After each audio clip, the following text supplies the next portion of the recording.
3, 2, 1, and we're live. Hello, ladies and gentlemen, and welcome to the 16th episode of Do It Live. Today is a lovely evening of September the 9th, and we're welcoming you to another episode of our podcast. My name is Matonizz, also known as Matonizz, and this is my partner in crime, Mr. Michael Dingfelder.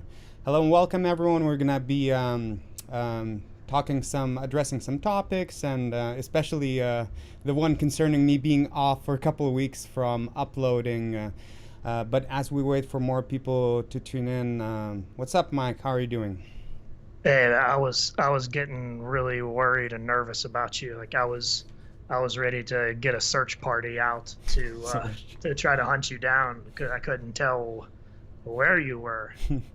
Yep, I'll be able to explain that hopefully rationally, and it'll make sense in just a moment as we... I mean, overall, besides being like extremely tired right now, currently, I'm doing pretty good. Started back to work. I love work, so you know, it was tough being out of school, and then it was tough not playing with the brass band. And don't spoil it. Yeah, we're gonna talk about that. Oh yeah, sure. Yeah, I'm not gonna say anything, but it was just tough. It was tough not playing with the group, and then now like I'm back working. Had a chance to play with the special performance there with the brass band. So yeah. I feel alive. I feel alive, baby, alive.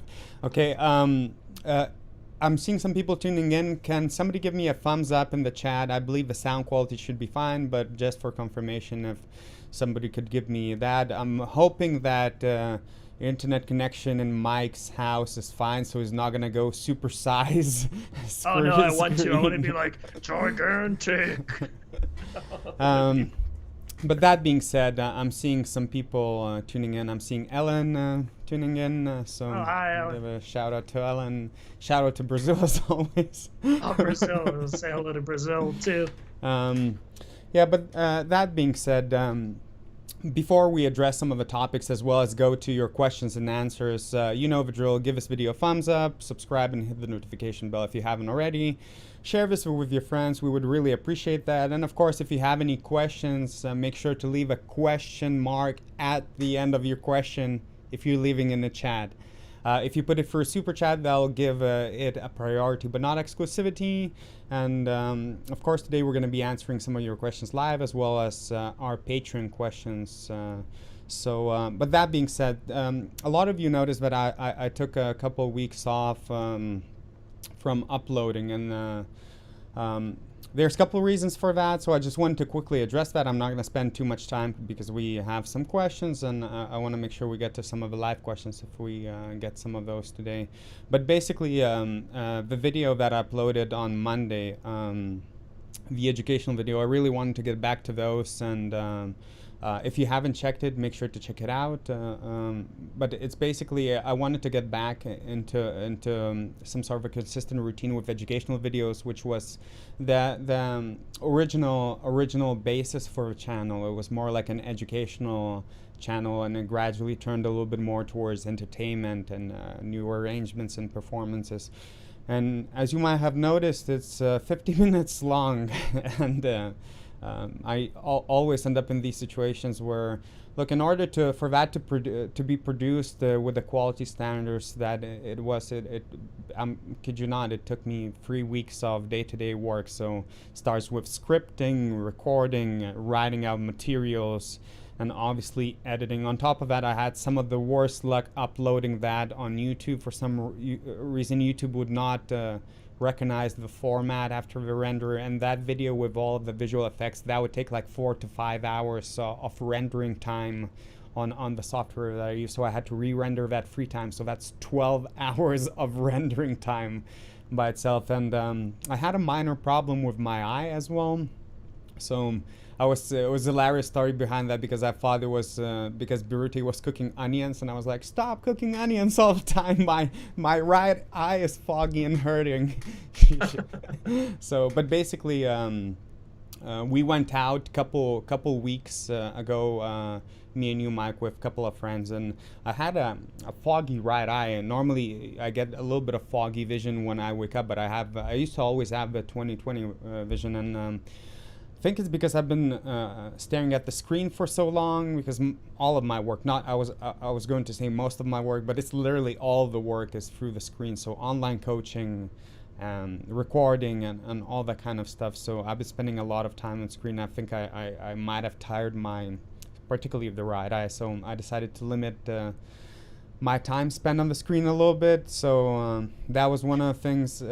Yeah, you have to be careful, like all the time. I'll tell you, maybe like once a month or every couple of weeks. I always tell you, like, slow down and relax a little bit and remind you to like take a break. I know like how much you like working and how hard of a worker you are, and it's not like I'm lazy either, but you have to sort of know when to take a pause with certain things. I mean, that's obviously clear eye strain that you have going there, and I know you want to not rush through things, Schedule, but you want to make sure you get things out and take care of business, but you got to make sure that you're staying healthy.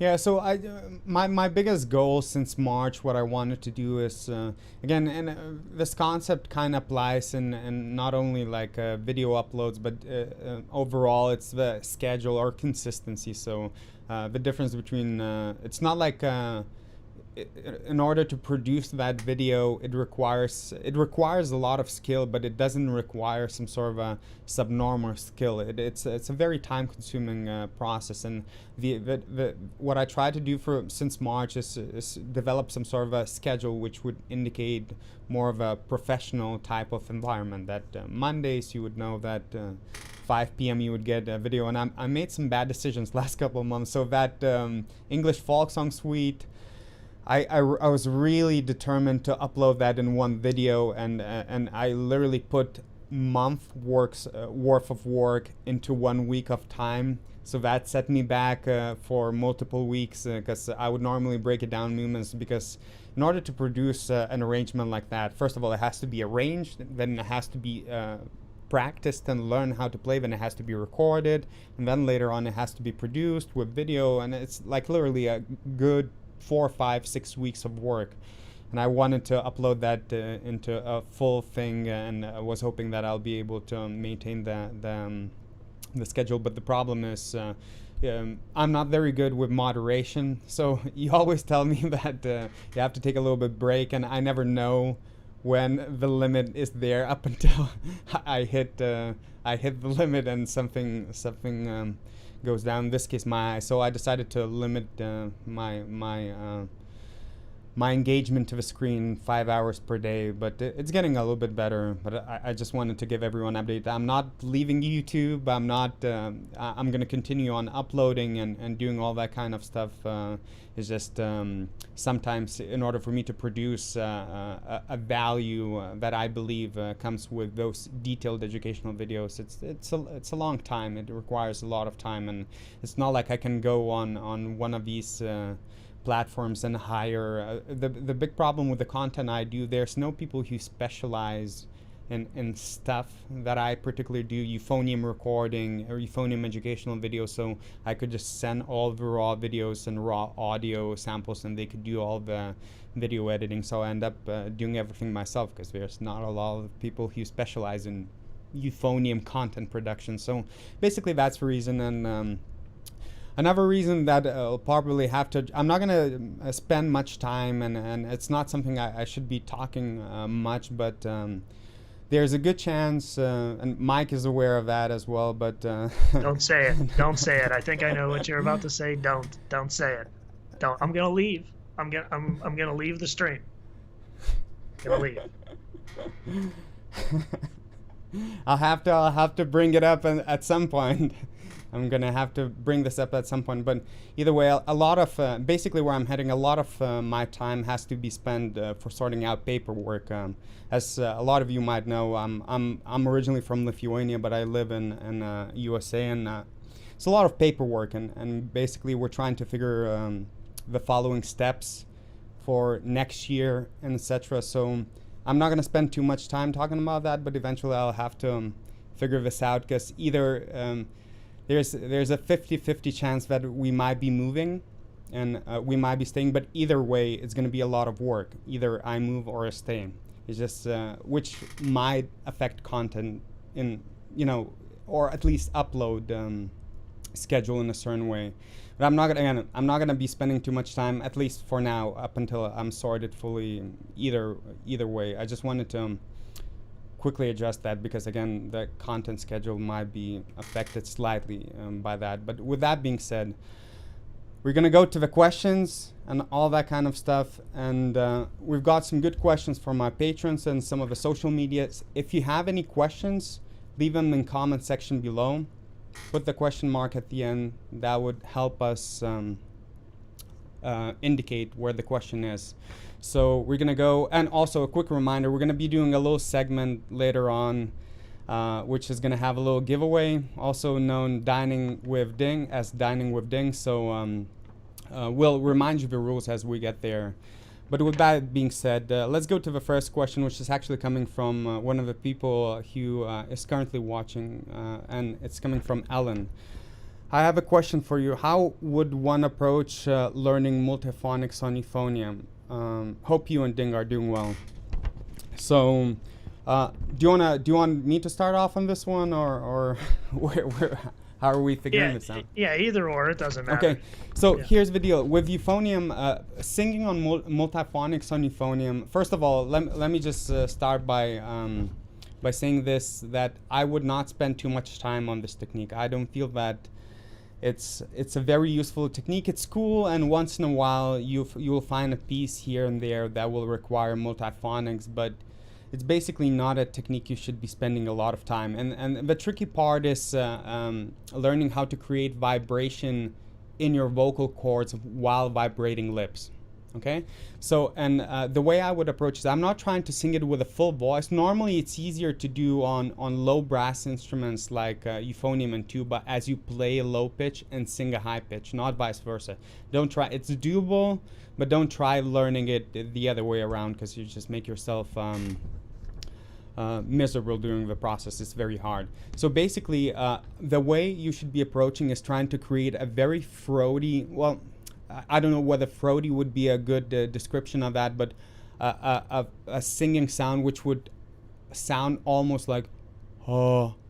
Yeah, I always think of, basically, I always think of a hum. Like if you hum, it has like a very hum-like quality to it. Yeah, so when you...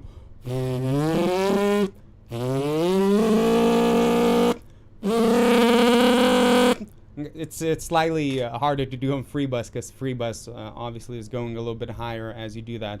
But basically you learn how to I'm doing this very airy type of hum type of bus. So you just have to learn. Don't try to get a full voice. I often do it on a falsetto voice as well while playing. I think that'll be easier to start off. So just learning how to create that type of motion would be the first step, and I guess learning how to do pitches would be the next step. So in order for you to indicate the pitch, a good way of doing that would be play the pitch you're about to sing, so it sits in your head, then sing it, then play the bottom note and try to get the top pitch singing to get your fourth or fifth or whatever the interval you're looking later on. But basically, I don't know of any good... I don't necessarily specialize in teaching multiphonics. With all fairness, I never had a student that we focused with on learning multiphonics as a technique, so I don't have like necessarily the best structure approach to learning that, but I guess a good way to start would be learning how to just create that sound, and just make sure that you're learning how to do that while playing a low, maybe even a pedal note off the bottom, and trying to sing that with falsetto. Any advice from you, Mike? Yeah, sure. I'll say a couple of things about this.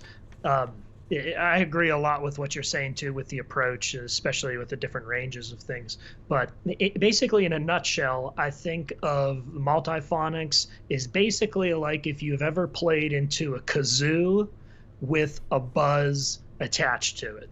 The kazoo approach is going to actually give you your singing pitch that you need to make, and then your buzz is going to give you your pitch that you're playing on the instrument. So kazoo with a buzz, basically. What you mentioned as well, I found a lot of success with multiphonics by playing in the pedal register. So what I would do is I would dip down and just pick up a pedal sound, like a pedal B flat, for example, a concert B flat. And just for some reason, the openness, the openness down in that lower register, like you could feel the openness in your throat and the openness in your mouth when you're playing in the pedal register. It just made it a lot easier to get that singing pitch when everything felt like big and open. But once if you're able to get down into your pedal registers, just try some basic. It's basically humming and making sure that you reinforce your buzz. The buzz, and I've mentioned this in a stream before, but your buzz is so important to do this. A lot of times people, when they try to do this multiphonics, they'll either be good at the humming part or they'll be good at keeping their buzz, but not necessarily both. So you have to be thinking about both of those aspects equally. But first, settle on that pedal tone pitch, and then as that pedal tone pitch is coming through, try to activate that throat with that humming sound. I always think of like a ha, ha, ha type of pitch, airy. And especially in the higher register, for whatever reason that being, it's easier to sing the higher pitches while you're playing on a pedal sound. So I would sort of start with those extremes and then start to sort of bring them a little bit more equal as time goes through. But that's one of those things that you mentioned too. It might not be worthwhile to work on that to that level to be able to do that, because the practical applications of multiphonics and the playing that we do, it's just really few and far between. So, yeah, sorry for... No, go ahead. You can say a couple things, because there was a couple more things I believe I wanted to mention, but they escaped me for a moment. So yeah, and in terms of practicing, like, there are a couple of videos of me using multiphonics and even using words when I do that in a happy birthday shtick in Annie Laurie cadenza. I never really spent much time practicing. As you practice over and over again, just... I found that as you mess around, you kind of, it's not necessarily a very once you figure out the sensation of how to create that, it's not necessarily a very hard technique to do, and you can sing words with it. On tuba, I know there are more pieces that go what was it, what's it called, Fnug Blue, or do you know the piece I'm talking about? By Austin Batts. Basically, they do all kinds of what is that thing called where you beatboxing and singing with euphonium. There are a couple of pieces, but again, like I would not necessarily spend a lot of time. Just learn how to do that, and if you feel like you want to get better, add like a minute or two every single day. It's almost like circle of breathing. Like if you want to try, and it's not like you sit there for hours and hours and practice it like your finger work. It's more about understanding the sensation and how that feels. So that would be my best suggestion. Yeah, too, and just a couple of other points that I was thinking about is to just be, if you're just starting out and trying this, just be satisfied with any pitch that you're trying to sing. You know, you'll be able to get those playing sounds probably pretty consistently, because obviously if you're playing an instrument, you're going to be used to playing that instrument. But this whole singing part of the mix might be a little bit tricky. So when you're playing your sounds and you're trying to sing certain pitches, it might not be a good idea to really have a certain pitch set in your mind that you want to try to get. You could maybe experience a lot of issues with that, or a lot of failed attempts. at doing that. Just be satisfied with singing any pitch until you start to get that under control, and then you could always start to fine tune that and settle on specific pitches. To be able to get that relationship too between the sounds that you want to play and the pitches that you want to sing, I always recommend as well also putting a drone and have a drone playing. That's basically just a continuous pitch. Say, so for example, if you want to sing a specific sound, try to get a sound that could repeat, or maybe a recording or something like that of that pitch that stays constant and it stays for a long time. That's what a drone is. And as you're trying to do the multiphonics, you're going to have that drone example for you to listen to, and it might make it easier to get your voice to match that drone pitch. It's another suggestion as well. So yeah, hopefully that helps. And yeah, but there's I don't know, I'm not familiar of any particular method book that would go into detail in terms of like learning process. Yeah, I'm not familiar with anything out there either on the multiphonics development. Okay, so that'll be it when concerning multiphonics. Somebody wrote FNUGBlue, a username Joseph. One of the people tuning in is writing FNUGBlue Austin Batswick. I guess I was right. I thought it was SNUGBlue, but I was like, it does not sound right. So, okay. Let's go to second question, which again comes from Ellen. Ellen is saying that she saw the gala last night for YouTube. Well, by last night, that was like a couple weeks ago, probably. For YouTube, and the band sounds great even with the small playing group. So that was 8+1, 8 plus percussion, so 9-piece. Was surprised to see Ding on trombone, as he always plays euphonium on your channel. How does it feel to be playing for a live audience again? How does it feel playing at a distance? Good performance. So first of all, thank you very much. Secondly, it's mixed emotions on that one. I'll be honest, I was a little nervous because that's the first. We did not have any rehearsals. Well, we had a quick playthrough right before, because there was like a brand new piece that we played for one of our Patreons there, and we had a quick playthrough. But it was March 13th, the last time we played all together. Well, not we haven't played all recently. It was 9 of us, but a group that size. So. And also that day when we were driving, the worst thunderstorm ever. Like, so I'm driving to the concert. Oh yeah, that was so bad. Thank goodness I got new tires on my car before that. I was driving on the turnpike. I was like, whoa. So I'm driving and I'm having these butterflies in my stomach, and I'm thinking, is that because of the concert or just because the traffic rush hour, and the weather is just the worst. And I was driving in a tunnel. So, true story, not making this up. I'm driving in the tunnel. You know the tunnel from Greenfield where I live. So, two cars right behind me crashed in the middle of the tunnel without touching my car. As we were driving, we stopped, and then we started moving again, and suddenly somebody made like a sudden stop, and 2 cars just crashed right behind me. So, otherwise, imagine this getting stuck in the tunnel right before the first gig after 6 months. So that happened, and I immediately called you, said don't use the tunnel, even though you wouldn't have used that. But the worst thunderstorm. So we get to the concert hall. They're doing the whole procedure thing with checking your temperature, doing the questionnaire for have you left the state in the last 14 days, have you been sick, and etc. etc. So they were taking all the precautionary measurements on top of using the bell coverings. Now the bell coverings, this was the first time I played with a group with bell covering, and surprisingly it wasn't that bad. Yeah, you're exactly right. That was my biggest fear. It's like, how's it going to affect my tone quality in playing?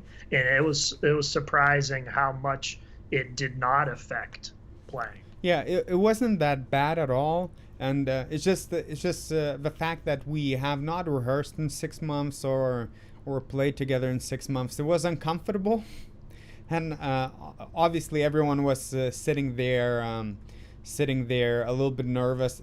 You know, the environment backstage. River City has some of the best social environment you could ever expect in a job. It's always like everyone's like joking around, chatting, and then suddenly you hear it's time, and you go on the stage. And that's how it normally works. You're like talking and socializing up until it's time to go. That's how it normally works. So.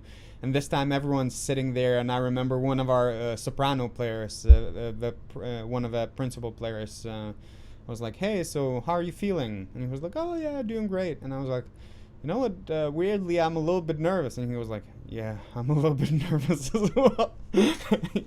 But I thought that it went pretty well, considering the fact that we have not rehearsed in a long time. I thought that River City did a really good job at organizing.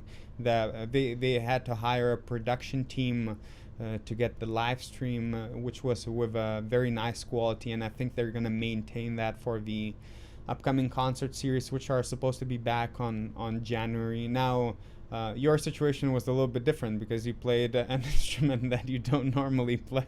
Yeah, with Ellen's question, I was laughing and thinking. I was like, as I heard you read the question just before, I was like, I didn't even realize I played the trombone either. Yeah. And I was playing the trombone. Yeah.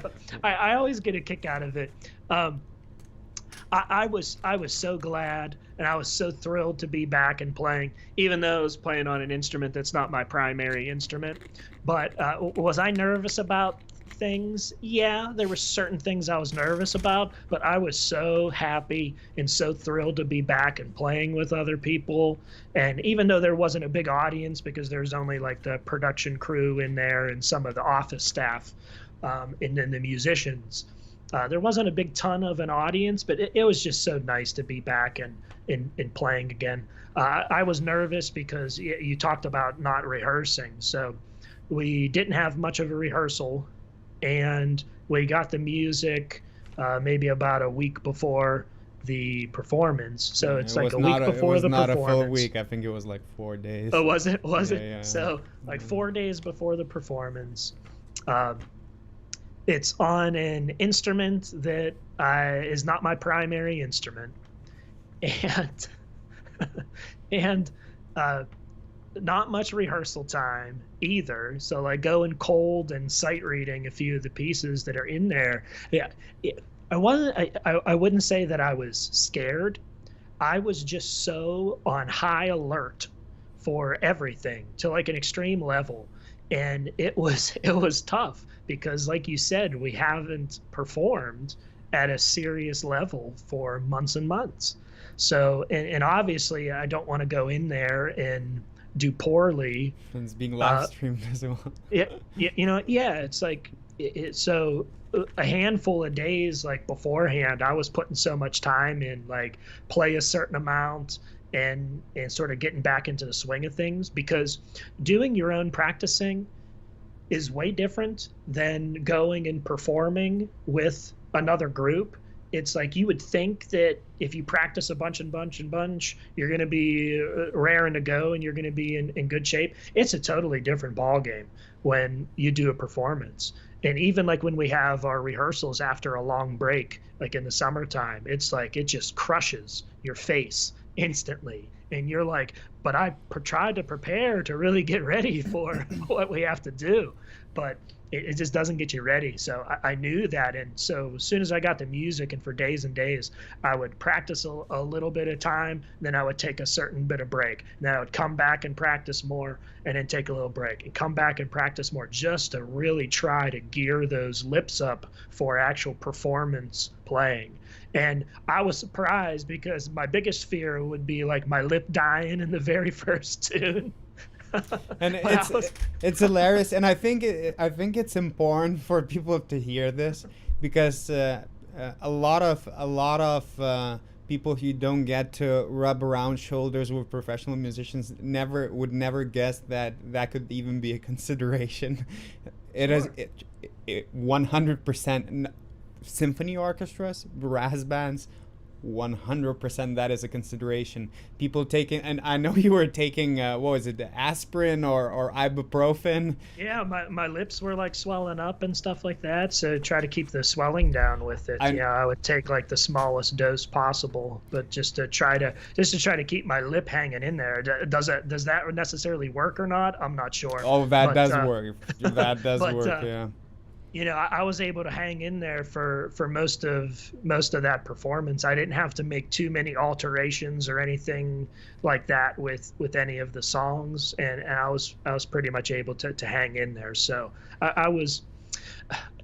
I'm never really satisfied with how I do, just because that's the person that I am. Yeah. I always want to try to do better, but I was pretty. I felt good with how I did.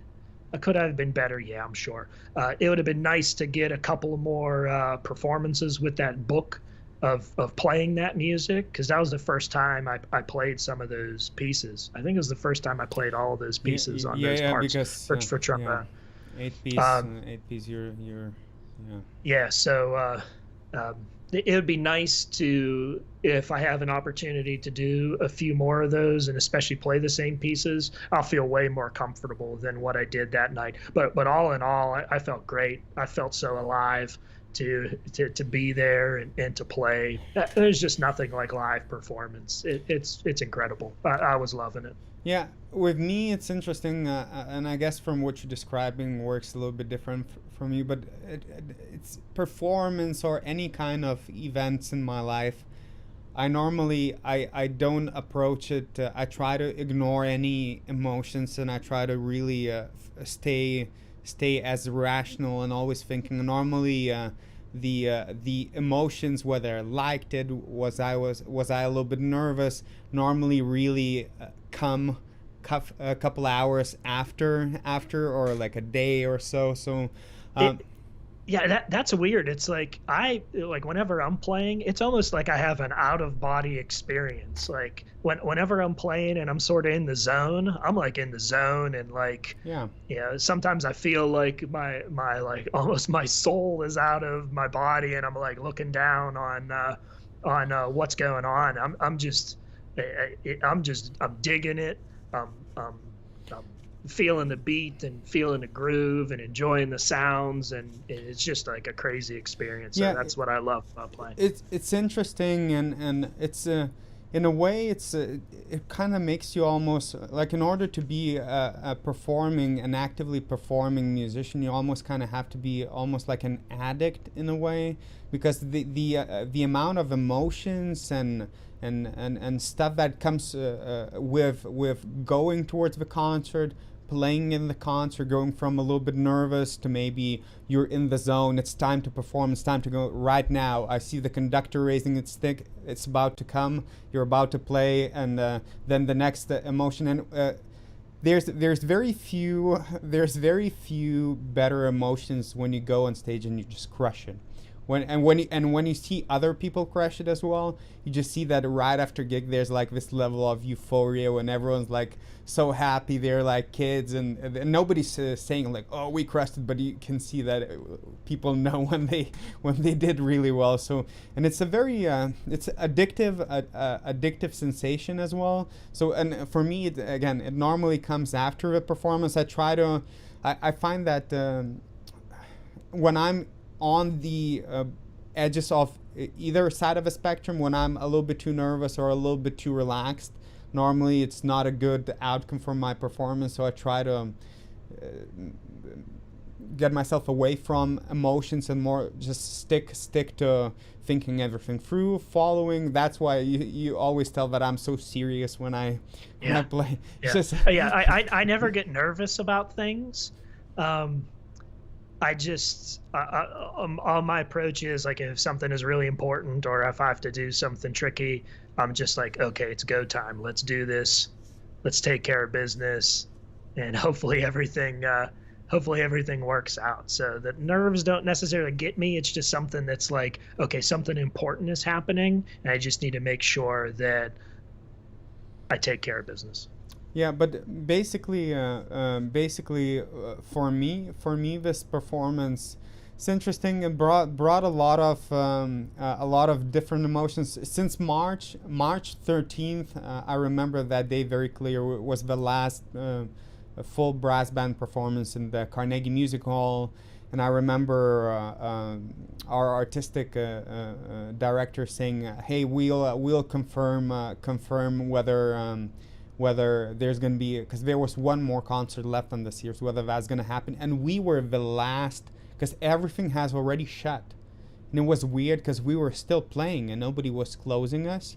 And our halls were filling up full of people. It seems like we were one of a few entertainment organizations that were not closed by the time, because people were closed for like a week or something like that. And I can't remember whether was it you who had this conversation or was it Birute, but I said, this is going to be a wrap for a whole year. I feel like... Yeah, you were talking to me. You're thinking like this is going to be a really long time before we get back. And, Yeah. Sure enough, that's the case. Yeah, so, and I always, and when you're a euphonium player, here's the reality. You practice for decades at a time, and there's so few jobs.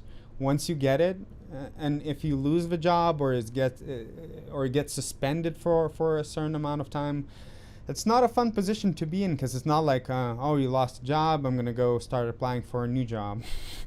It doesn't work like that. Getting a playing euphonium job is as rare as any other rare jobs you could potentially think. So the way I would approach it, my first reaction was not to go, oh, it's bad, I'm sad or whatever. My first reaction, okay, I need to find another activity right now. I need to ramp up my online teaching. I need to ramp up all the other activities to replace a job that in my head, that day I lost the job for a whole year, at least, minimum. So, and I always prepare for like a worst case scenario, just the way I normally am. And once I made up my decision that, hey, now I'm focusing full time on recruiting for my online studio and all that kind of stuff, I don't look back normally. And after that performance, man, it would be very disappointing if they don't come back. I can tell you this much. I don't think I will ever in my lifetime will have an opportunity with the social environment, freedom, repertoire. We're one of the few ensembles, especially like that, probably the only one in the world that has this combination of the level of performance and entertainment. So normally the symphony orchestra is very, very high level of performers and etc. But the level of entertainment and freedoms we have, I don't see myself ever getting an opportunity like this. So after that performance, I was like, it would be hard to give up on that. That would be pretty hard thing to do. So. I mean, if you think in a positive way, the group across its history has had some struggles as it went along with funding and things like that, and it's always seemed to find a way to keep moving forward. And I don't have any doubt that this time around either. I think we'll be back for sure. Yeah, and especially I was really impressed with how they organized that streaming thing with the video quality was very nice. They did a good job, and that was the first time they were doing that. Was a very new thing for them. So we got some positive reassurance that even January, if they don't allow us a partial amount of people to come in, we're gonna start with no audience and just do live streams. So that for me was very reassuring, and that was an interesting moment, because in the hindsight, that's where I started reflecting a little bit more. Because in my head, I'm moving on. If it comes back, that's like a cherry on the cake. That's cherry on top of the cake. If it doesn't, I'm prepared for that. But now, once we had that performance and playing with the group, the performance wasn't that great, but especially midway through, same thing. I always tried to detach myself as much as possible emotionally, but it was a lot of fun. It was even though you are nervous, there's different types of nervousness. One that can lead you to feeling bad, and one that can lead you to this euphoric type of, state. So yeah. I was most disappointed with the fact that Ellen mentioned about the distance between people. Like being the trombone player, I had to be extra far away from everyone else. It just made me sad because I wanted to be near them for many reasons. Just because the closer you can get to another person, the tighter the sound is going to be. I was worried, especially too, about how exposed the parts are going to be with everyone playing. But for whatever reason, maybe the acoustics of the hall, it sounded really nice, and it didn't feel like I was really far away from other people, even though in real life I was. But I could really hear everyone and feel like I wasn't sticking out. It was weird. I could hear myself more than I know. Normally, my default dynamics is my loudest, like beyond loud. Like it's very, very loud when I have to play, just because we sit in the back and the nature of the instrument. And I could hear myself super loud, and especially in that little playthrough. And I was like, am I playing too loud, or is just like me too. I was playing loud on one part. James had to give me a hand. He was like, too loud.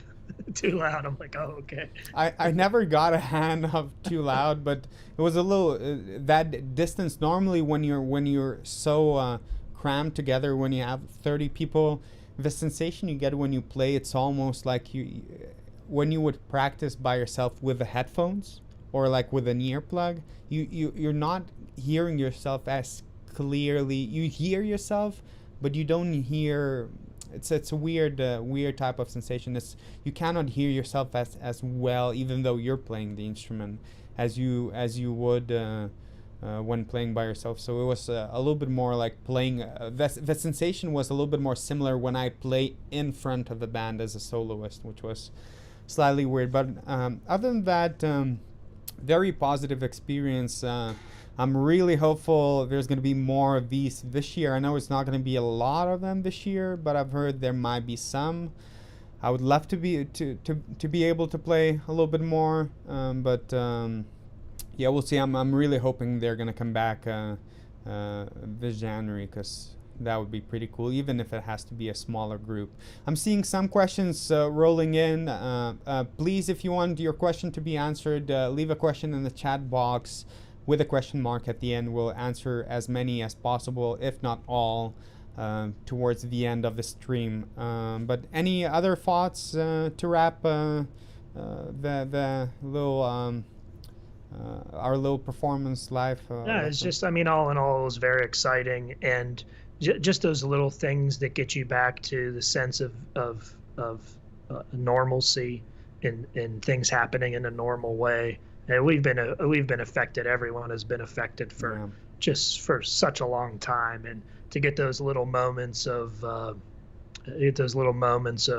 what it used to be and how normal things were. It was really great.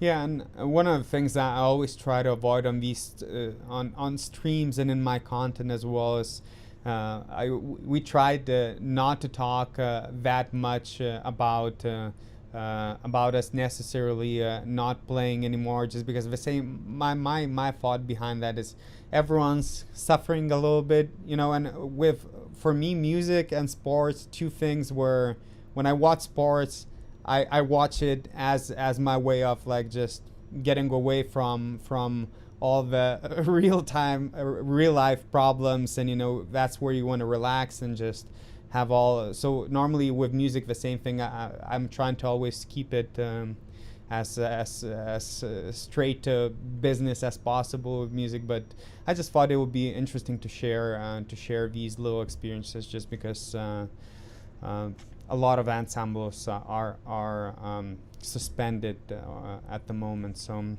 but that being said, great question, and glad you managed to catch the performance live. Another question coming from one of our patrons says, "Hi Matonizz, I was wondering if you can give me some tips on getting a more open and consistent high range B flat and up, especially B natural." I would assume we're talking about concert pitch, not treble. So, and the question is not necessarily saying how to get up to those notes, but how to get a more open tone. So let me break it down to you in this matter. It's a little bit more complicated. I always, with my students especially, and it takes a little bit of time to process, but the way I try to discourage people from looking at it as a high range problem, I look at it as a high range is a result of the problem being either in your air control, breathing pattern, normally it's a breathing pattern, lip to breathing coordination, or your airspeed. One of those things normally are not working, or musculature problem as well. If you're a new player, it's a physical thing that requires a sufficient amount of strength, and if you've been playing for a couple of months, just like anything else, expect that some of the techniques that require some musculature, facial muscle strength, might not come out as easy as you'd like it to be, just because the muscles need to get stronger. But here's the reality. If you want more open sound, or in other words more resonance or more volume, basically more air has to escape. It's as simple as that. The pitch is being controlled by the airspeed. The faster the air, the faster the lips vibrate, the higher the pitch. The size of a sound normally comes from the amount of the air that is coming out, and the control stems from your ability to sustain that vibration with some sort of a level of control in your face. So for example, I always give this analogy. Imagine if you had to write something on a piece of paper. You normally keep your wrist loose, even though your muscles are engaging. You try to keep your wrist loose, and that's where the control stems from a voluntary contraction. Now if you squeeze your fist as hard as possible and try to write it down, you'll notice everything very shaky, and your spelling will be horrible, and etc. So the same approach here. The muscles have to be strong enough where you can sustain that flat embouchure while having some sort of a level of comfort and relaxation. So even though the muscles are engaged, it's still under control to the point where it's not cramping, or it's somewhat controlled. So, and that takes time to develop from musculature standpoint, but as well as it requires some control. Now for air to escape, we're talking about space inside our mouth and space between our lips. Those are two areas of concern. Normally, if there are problems inside the mouth, it's because your tongue is covering the space. Now when you play higher, the tongue, the root of your tongue is going to be higher, just because the air speed is faster and it's directing speed downwards, making it faster. So you're going to be worrying about space between your lips. Now there's two ways of thinking about it, and I'll tell you which one. They're both are same things, it's just slightly different approaches. You can think of opening your aperture by dropping your jaw a little bit. So by aperture, I mean the space between your lips. So by doing that, that will allow more air to escape. And some people refer to that, and sometimes I refer to that by not tucking your bottom lip under, which basically closes the space between your lips.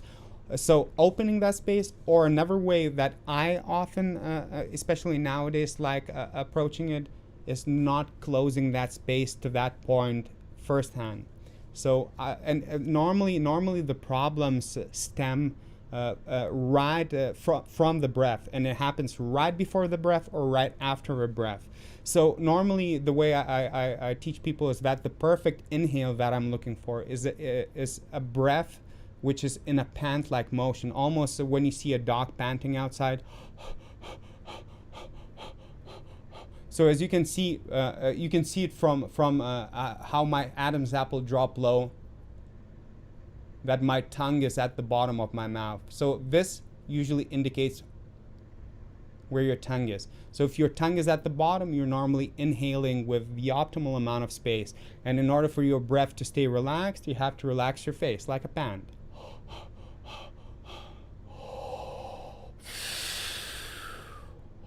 So that's my perfect breath. Now the tricky point is getting from to this and vice versa. That's where the problems start to happen. As we go higher, the margin for error in centering becomes so small. As soon as you start making errors in your centering, you're going to start chipping the pitch away so quickly. You're going to be missing every other note. So normally we want to stay as tight and flexed close to centering as possible, which prevents us from taking enough air as we breathe top. So normally there's a lot of tension introduced before we even start playing. So it's very important to develop this breathing pattern where you breathe with this type of motion and make sure that your lips close right at the right time for the exhale. There's no suspense between your inhale to exhale. None of that. That will chip the note. You want to keep air moving in, out, nothing in between.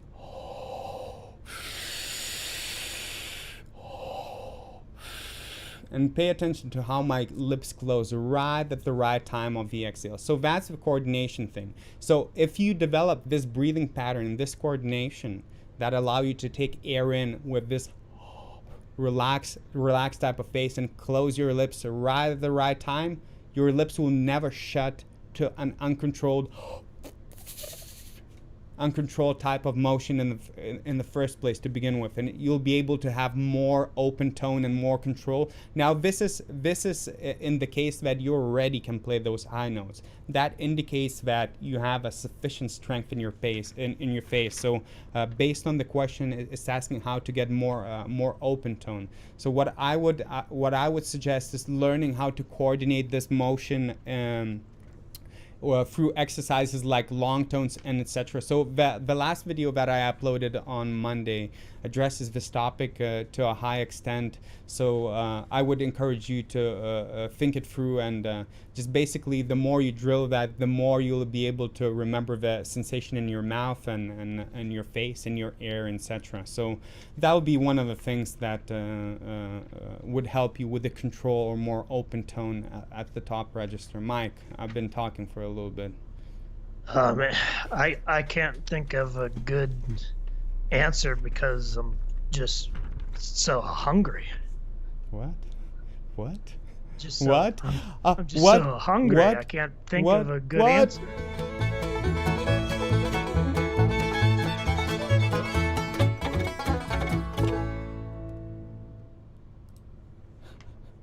I think it's time for dining with Ding. Thank goodness. Thank goodness. Okay, so that being said, for those who are not familiar with this, Mike has a sweet tooth, or I guess normally it's something sweet. But he's a snacker, and his brain does not function if he does not snack. And clearly his brain is not functioning right now. Here's for people who are new to the stream. We're gonna do a little giveaway. Mike is gonna hint you, give you some hints for the snack of the day. The first person to guess the snack correctly will get a free scale curriculum book, as well as the materials from the most recent video I uploaded this last Monday. So write the name of the snack that he's going to describe, and pay attention. Don't just start naming every single snack in vocabulary. Let's give it let's say 3 strike rule. If you guess wrong 3 times in a row, you're out of the game. So Mike, you want to start on this? Sure. Okay. So this week it's back to another baked good. So that is a hint, and I'll give you one more to get you thinking. This baked good can sometimes be confused with a Twinkie, but it's a cousin of the Twinkie. It's a Binky? Not a Binky. I think I just made that up. Sounded like a cousin's. Like a pacifier or something. Either way, and as people start putting their answers, we're gonna start reading through some of the questions. One more question that comes from YouTube, and it's coming from a user by the name of Andre.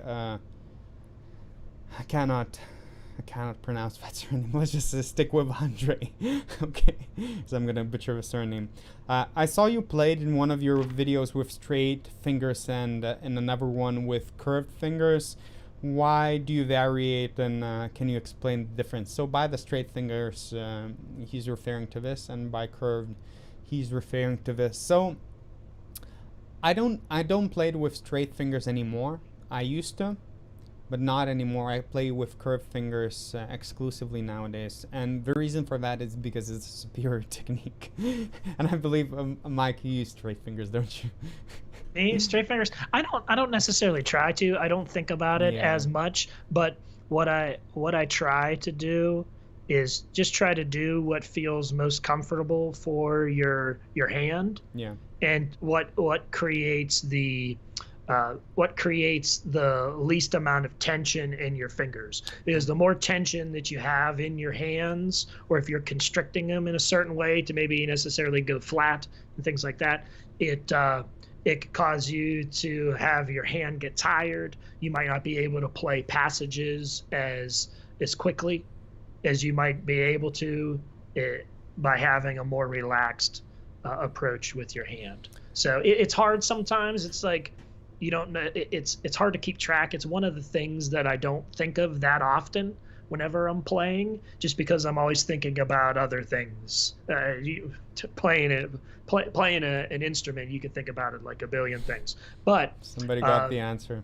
Oh, did they get it? Yeah, I cannot believe that. I don't even know what that is. I just know I got the answer. Yes. Yeah. Just keep on. No. Just keep on talking. But I wanted to. No. Don't say it. I just see it. They don't know which ones yet. Okay, but. Okay. But anyway, we'll leave the suspense there. But it's not something that I think so much about. And that goes for a lot of different things, like tension throughout the body. Like, I wish I would think more about it, because there'll be certain times where after a performance, there'll just be like a body ache here or a body ache there, or your elbow's hurting or your wrist is sore. There's so many things that happen, and it's like after the fact you realize, but whenever you're in the moment, you might not take time to make sure that you're staying in a relaxed way. So, I mean, just in general, if you're going to have the curved fingers, that's going to be more in a relaxed state as opposed to flat fingering. It's hard to even sort of do that. So here's the deal. I agree with vast majority of stuff that you're saying. For me, relaxed and comfortable, just wait very well. Oh, God damn it. What the heck is a zinger? Zingers! Looks like a cracker. That's right, zingers. I said I was hungry. I can't wait. I got to open these things. Okay. Ian Knowles got the answer right. I cannot believe somebody got this. That word is not even in my dictionary. I have no clue what that is. But somebody obviously know what the heck zingers are. So Ian, email me to euphonium.legends@gmail.com. You'll find the... What the heck is that? Why is it so yellow? What's on the top? Is it custard? It's so yellow because it's delicious, obviously. Obviously. It's I'm lost for words. It's yellow. Yeah, it's fine. Cream-filled zingers. Yeah, but you're jealous. You don't got the zingers. I don't know what it tastes like. That's a problem. I don't even know what they like. What I would like. Is it custard on the top? What's on the top? I don't want to talk with my mouth full. Well, why did you start eating that thing?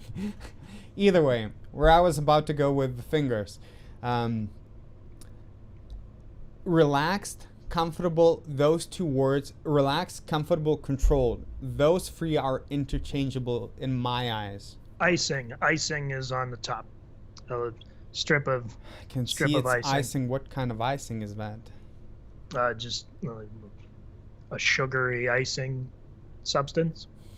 It kind of tastes like it kind of tastes like a Twinkie with icing on top. It's not as like... Somebody literally just said icing on top of Twinkie. Yeah.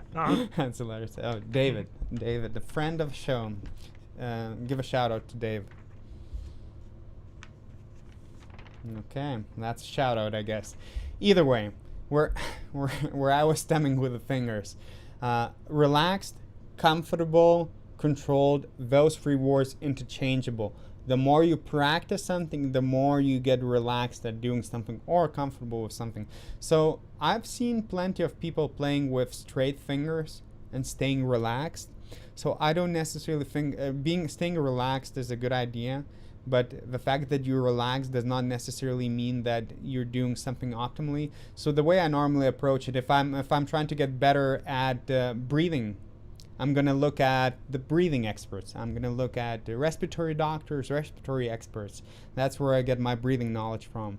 When it comes to finger techniques, I would look for answers to people who are best experts at finger technique. Piano players, guitar players, string players.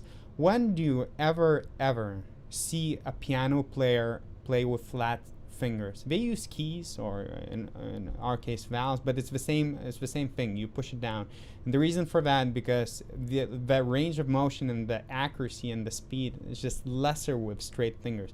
Range of motion and the motion is on our euphonium valves is a little bit more scrapey rather than downwards motion when you play with straight fingers. So I switched to a more optimal technique, and it gives me more accuracy. Now the problem, euphonium valves are round and small, so a lot of people prefer playing with straight fingers in the middle of the finger just because it's just it's a little bit more cushion, a little bit more safety.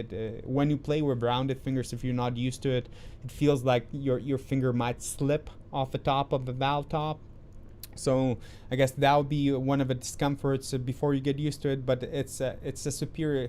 You cannot argue that rounded fingers is not a superior technique. The accuracy, these are more sensitive parts of your limbs, in this case fingers, and it's a more accurate, more downwards motion than a scrapey straight finger. So I used to play with straight fingers, not anymore. So I don't vary that technique unless I'm just being complacent when I play, but hopefully that does not happen all that often. That being said, Ian, you'll find my email in the description box below. Again, it's euphonium.legends@gmail.com. Email me and I'll send you the prize. Let's read a few questions from people asking live, and one question is coming from Ian. How much time do you normally get to perform a piece? I guess, how much time do you normally get to learn? Yep, that sounds about right. Now, we normally get some time, but it's very minimal, and that's one of the big problems I have with a lot of places not preparing you for that. So when you're a string player or a trumpet player or a trombone player, and you go to a university and do a performance major, nor at least in the United States, I guess that would be a better assessment.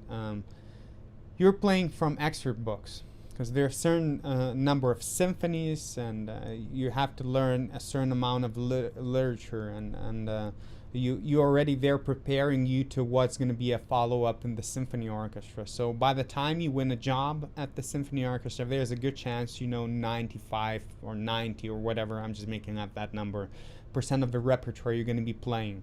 Okay, so normally with professional ensembles do not collect money from rehearsing.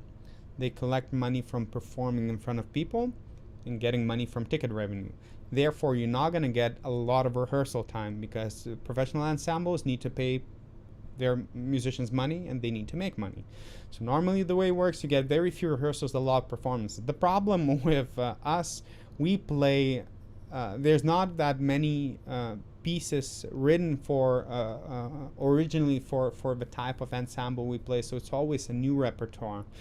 So we end up doing a lot of sight reading. It's a very different skill to what you're normally prepared in a lot of higher education places. And there's no good way necessarily. There's no ideal way, or I guess you can optimize your preparation, but there's no set formula that will for sure get you prepared for those concerts. You just need to be always in shape, physical shape. Never time off, or never too overstrained in my time off. And also things like scales.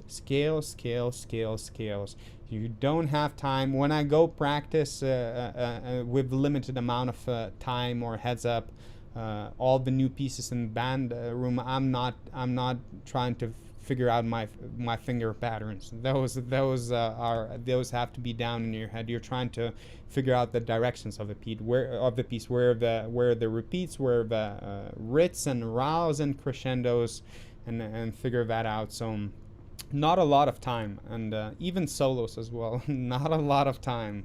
So you have to be cool, collected, and you're gonna get nervous. You just need to learn how to control that to the point where it's not affecting you in any negative way. Mike. Yeah, to get specifically address the question, like when we're learning a piece for the group that we play in, I mean, we're lucky if we have a week's worth of time to look at that piece of music. Sometimes it's only a matter of days, maybe 4 or 5 days that we have to work on music individually. And then we'll have a handful of rehearsals beforehand, anywhere between 3 to 4, sometimes maybe 5 rehearsals. But that always leads right into the concerts. So it's always packed into a small amount. But there are a handful of songs that we have to play that we don't really spend much time at all on. Or, there's been times in the past where we show up at a performance and we need to extend the concert and make it longer. And we'll get a new piece of music that we haven't rehearsed, and we just have to be able to play it. So you mentioned before, and in with your words that you said, I think of is just skill building. Your skill building that you work on as you're doing your practicing and as you're doing your learning throughout your life is going to prepare you for those types of things. I was very fortunate too to work on sight reading specifically as a young person, especially in high school, with my private teacher, my first private teacher that I started studying with whenever I was in school. And we specifically addressed skills on how to sight read and just consuming exercise after exercise, etude, even just short little songs. Lance? Was it Lance? No, it was Mr. Bodeye. It was my first teacher that I had before college, and we would get back in the back of the Arbin book and the phrasing section that's there in the trumpet book specifically, just those small little nice melodies, and just work on sight reading skills throughout that, and coupled that with the skill building I was doing. It helped me out so much. It gets to the point even like right now where the more I practice something, it's like the worse I do, just because I've been trained so much to be able to just do something within the first couple of tries, that like the more and more I practice, it's just sort of like I'm over it. And I just make more mistakes than normal. That's why I only like practicing a tiny bit. Shove ibuprofen later on to make sure your lip doesn't fall off of your face. No. I mean, you could play like your exercises and things like that. I'll definitely do that and work on the skills. But when I'm talking about like specific pieces and things like that, I try to stay as fresh as possible with them, just because that's what I've been so used to.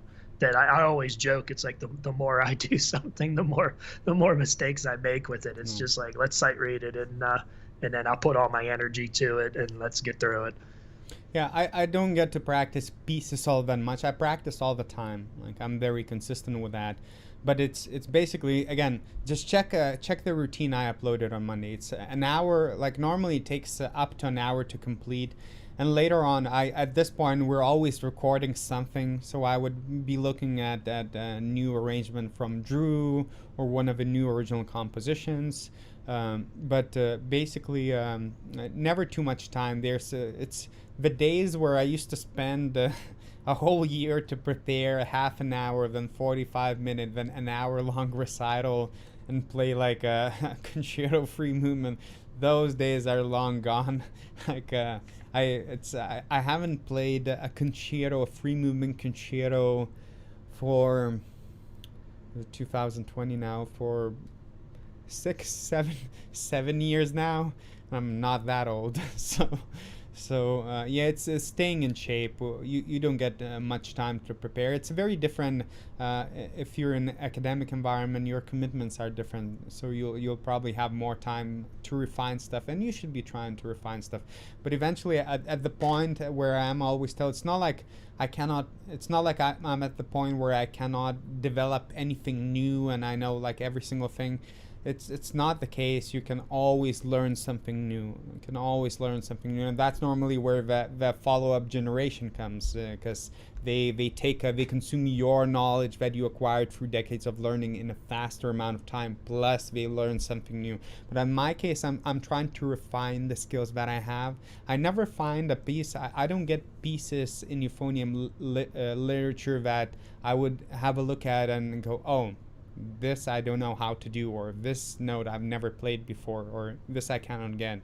So it's not the question if I can if I can get the note. It's, can I get it better? Can I get it with better sound, with better interpretation, or whatever that is? It's constantly refining skills like control, etc. And when time goes, it's just making sure you're performing, and nothing can prepare you for the physical. You think you're playing full on and loud when you practice by yourself, but as soon as you sit down with another 25 or 24 brass musicians, you suddenly realize, oh, my double forte is not enough. I need to play that triple or quadruple forte. And then later on, you realize that 30 minutes in, your face is dripping off, and so yeah, but not that much time. So yeah, we're coming towards an hour. Let me see if I can spot any other questions. There's not that many coming in today. I kind of made this live stream a little bit late notice, so that's on me. But people will be able to rewatch this on YouTube later on. So leave any questions you have in the comment section. If you leave a good one, we'll try to answer any of your questions. And also, don't forget to give this video a like, subscribe, share, all that good stuff.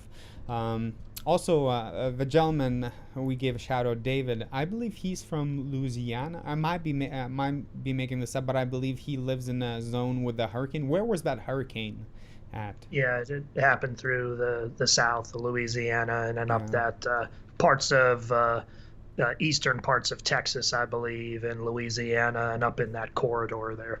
Okay, I'm curious how much damage, which were the regions that, because it came, that thunderstorm, I believe, was that a consequence of the storm just passing through, or something like that? Because we had a couple of days that we had bad. Yeah, the most recent one, I'm not sure if we were affected much by it.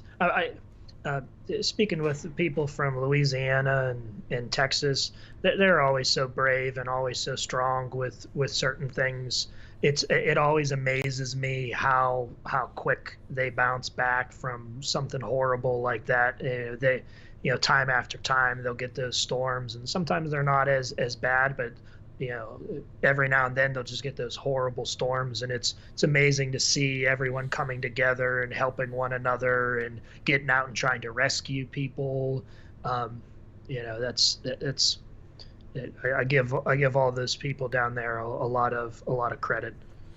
Yeah, and that's one of the reasons why I like the area that we live in. No earthquakes, no bad accidents, no wrath of nature or anything like that. It's pretty calm and stable outside of the humidity in the summer. Sucks, and the snow in the winter, that sucks a little bit. But that being said, we're gonna wrap this up for today. Thanks to everyone who's joined in. Hopefully we addressed some of the stuff. I'm gonna try and stick with a more regular upload schedule. Just wanted to give everyone a heads up. There's never it's never not uploading or stopping creating content. That's never a consideration. It's just sometimes I have to choose where my time goes, and if I'm full on trying to produce that video, sometimes I don't have time to get back to every single email. I've got to the point where I'm like, at this point I'm like a little bit over 3,000 emails behind. I spend one of the days trying to clear up the emails. I managed to clear up 400 emails, and it's like, oh man, that means I would have to spend like a full week to clear up all the. That's not even possible. And sometimes people ask questions. It takes me a little while to get back. So again, if you have any questions, leave it in the comment section below. Thanks to everyone who tuned in today. And we're going to be back hopefully next week. I'll confirm. Somebody saying, yo, it's Ding. But that being said, what's good, Ding? Everything. Everything. Everything's good. Chilling good.